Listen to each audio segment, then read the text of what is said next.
గురుభ్యోన్నమః. మద్గురుదేవులు చినరామచంద్రయార్ల వారికి నమస్కరించుకుంటూ, సత్యానంద సత్యమార్ల వారికి నమస్కరించుకొని, శ్రీమద్భాగవత కృష్ణదేశికేంద్రుల వారిచే రచింపబడిన శక్తిద్వయ నిరాశకంబైన శుద్ధ నిర్గుణ తత్వ కందార్థ ధరవుల నుండి సభా విజ్ఞాపనంలోని 20వ కందార్థం.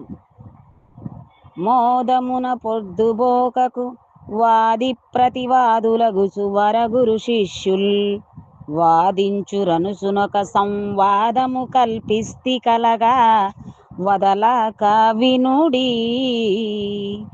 మొదటి నుంచి తుద వెళ్ళగనుడి. వేదాంతార్థాతీత వేత్తలు మీరిందు ఏదేది సవరించుడిదే నా విజ్ఞాపన వదలక వినుడి.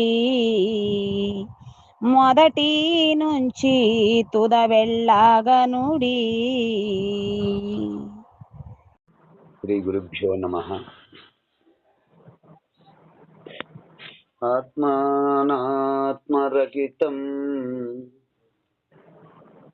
అచల పూర్ణోపదేశికం శ్రీ నిశ్చలానంద నారాయణ గురోర్శిష్యం శ్రీశైల వంశాంభుతిరేవ జాతం శ్రీ పరమానంద శంకరేంద్రం గురుం భజామి. మద్గురుదేవులు శ్రీ శ్రీ పరమానంద శంకర నారాయణ స్వామి వారి పాదపద్మములకు నమస్కరించుకుంటూ,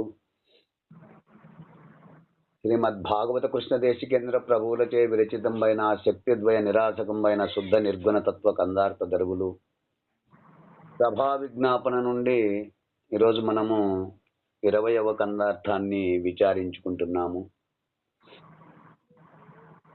క్రిందటి కందార్థములో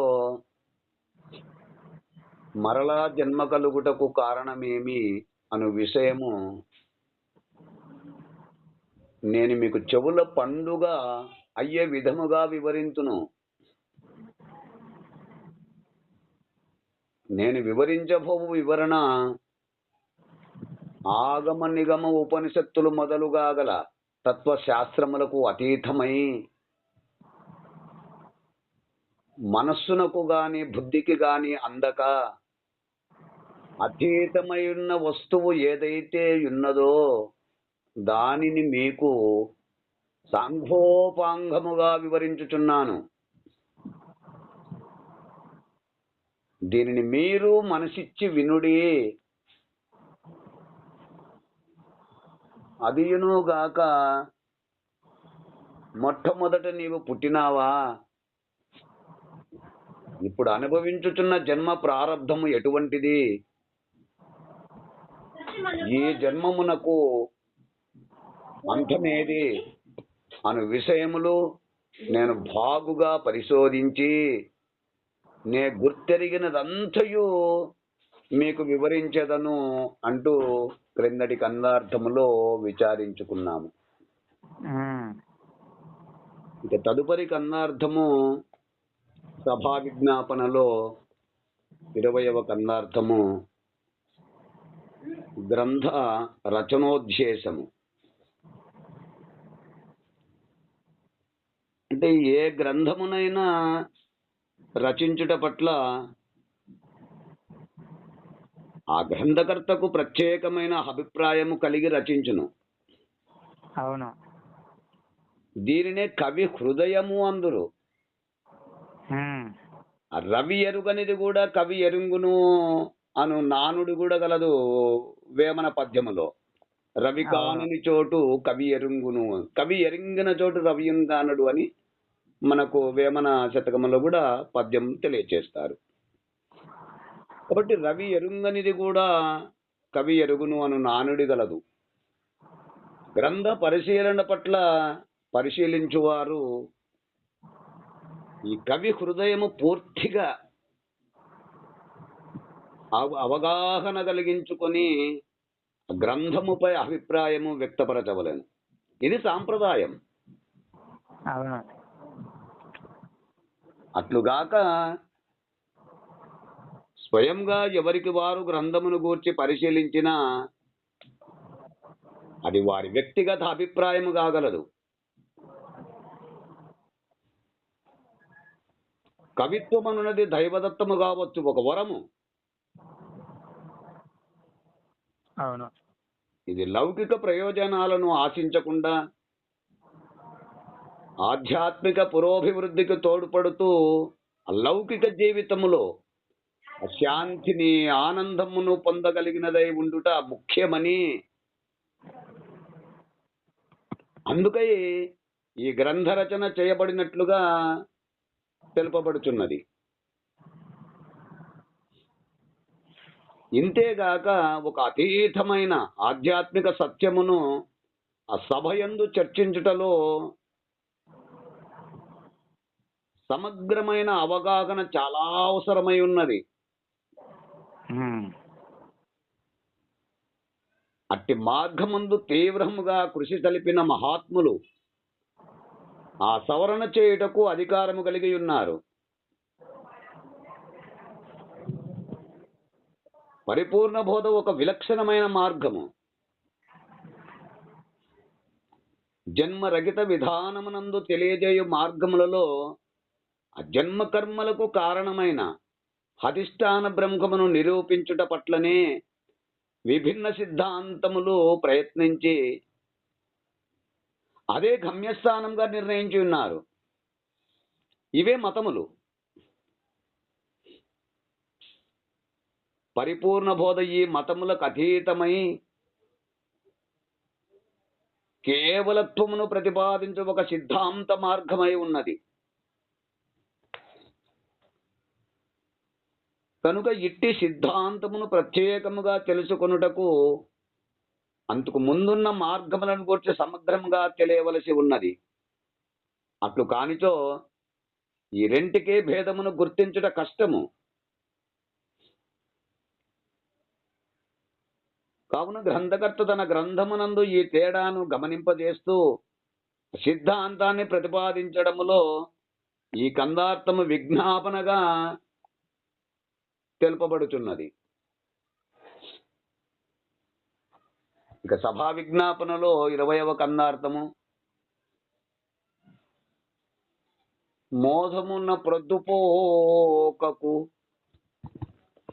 వాది ప్రతివాదులగుచు వరగురు శిష్యుల్ వాదించిరనుచు నొక సంవాదము కల్పిస్తి కలగా వదలక వినుడి మొదటి నుంచి తుద వెళ్ళగనుడి వేదాంతార్థతీత వేత్తలు మీరిందు ఏదేది సవరించెడు ఇదే నా విజ్ఞాపన వదలక వినుడి మొదటి నుంచి తుద వెళ్ళగనుడి.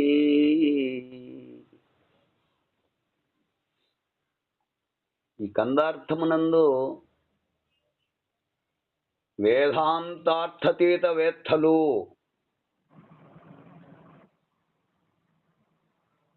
అనగా మనకిక్కడ ఈ పదములో 3 అర్థములుగా తెలియబడుతున్నది. అనగా వేదము, వేదాంతము, వేదాంతాతీతము అని 3గా తెలియబడుతున్నది. వేదమనగా జ్ఞానము, వేదాంతమనగా జ్ఞానాతీతము అనగా వస్తువు అంటే బ్రహ్మ పదార్థము.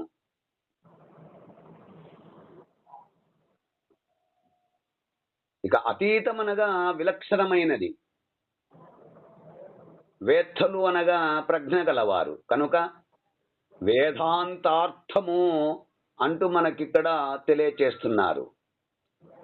సమస్త సృష్టికి మూల కారణమైన జగత్ కారణ బ్రహ్మము. అవును. ఇక వేదాంతమనగా జ్ఞానము. ఆ సృష్టి మూలమును గురించి చెప్పిన జ్ఞానం. అంటే సృష్టి మూలమును గురించి చెప్పిన జ్ఞానం. ఇది విషయము. ఉమ్. ఈ విషయమునకు విషయీ అయినది జగత్కారణ బ్రహ్మము. అవును. అంటే వేదాంతార్థము అనగా విషయము విషయులతో కారణకార్య రూపమైనది కనుక ఇట్టి ద్వంద్వమునకు అతీతమైనది పరిపూర్ణము. అవును. ఇదే వేదాంతార్థ అతీతము. ఉమ్. ఇట్టి పరిపూర్ణ బ్రహ్మమును గూర్చి చక్కగా ఆ గురుముఖముగా గ్రహించిన వారే వేత్తలు. అవును.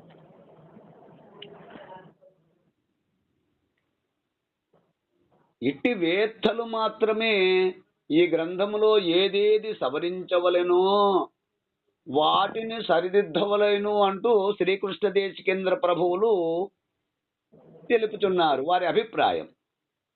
ఆ.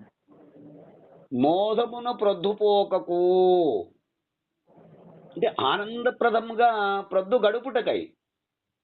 ఆ. అంటే సరదాగా కాలక్షేపము నిమిత్తమై వరగురు శిష్యుల్. ఇక్కడ వరగురు శిష్యులు అనగా అశ్రేష్టమైనటువంటి వారు. అంటే నియమబద్ధమైన ఆదర్శవంతమైన జీవన విధానము కలిగినటువంటి వారు గనక గురు శిష్యులు. ఆ. వాది ప్రతివాదులగుచు అంటే వాది అనగా శిష్యుడు, ప్రతివాది అనగా గురువు. గురువు.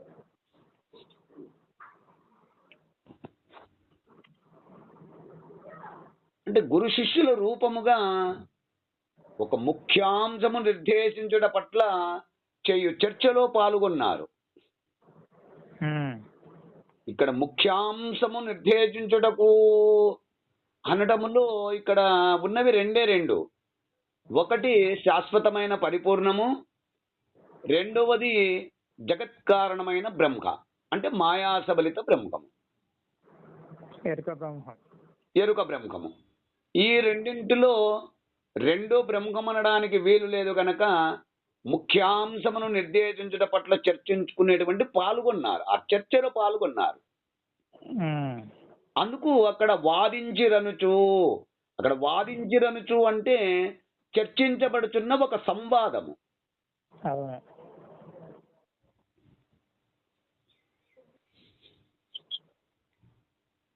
ఒకానొక చక్కటి విఫలీకరణ.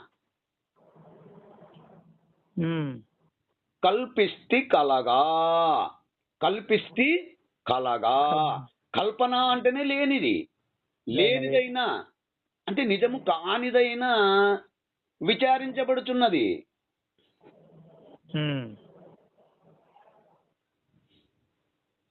అంటే గురు శిష్యుల రూపముగా వాది ప్రతివాదులై అపూర్వపక్ష సిద్ధాంత రూపముగా ఏర్పడి వాదించుకొనుచు ఈ గ్రంథము వ్రాసినట్లుగా తెలిపినారు.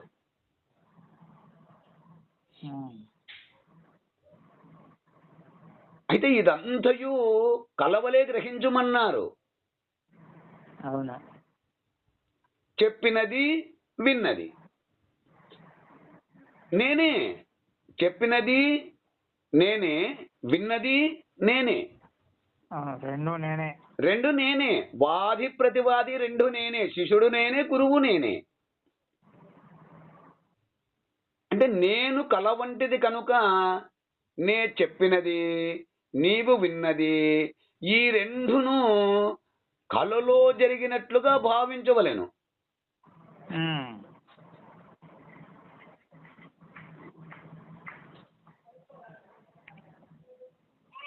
ఇట్టి కలలో ముచ్చటించుకొని పరిపూర్ణ బ్రహ్మమునే మేల్క పొందవలెను. ఇట్టి కలలో ముచ్చటించుకొని పరిపూర్ణ బ్రహ్మమనే మేల్క పొందవలెను.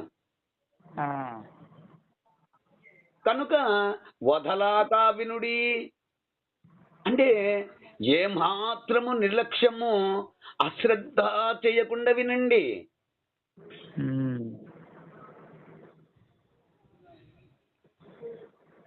మొదటి నుంచి తుదవెల్లాగనుడి అంటే ప్రారంభము నుండి, ఎక్కడి నుండి?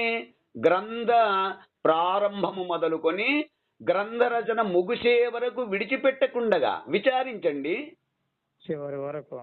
చివరి వరకు ఆ మొదలుకొని సా వరకు గల అంటే గ్రంథ ప్రారంభము నుండి గ్రంథ రచన ముగిసే వరకు విడిచిపెట్టకుండా విచారించండి. ఉమ్, ఇదే నా విజ్ఞాపన, ఉమ్, ఇదే నా మనవి అంటూ శ్రీమద్ భాగవత కృష్ణ దేశికేంద్ర ప్రభువులు వారి అభిప్రాయాన్ని తెలిపారు. అవును. అంటూ మనకు ఈ కన్నార్థ వివరణను అందిస్తున్నారు. ఈ కన్నార్థ భావాన్ని మీరు కూడా అందుకుంటారని కోరుకుంటూ జై గురుదేవా. జై గురుదేవా. జై గురుదేవ. జై గురుదేవ. జై గురుదేవ.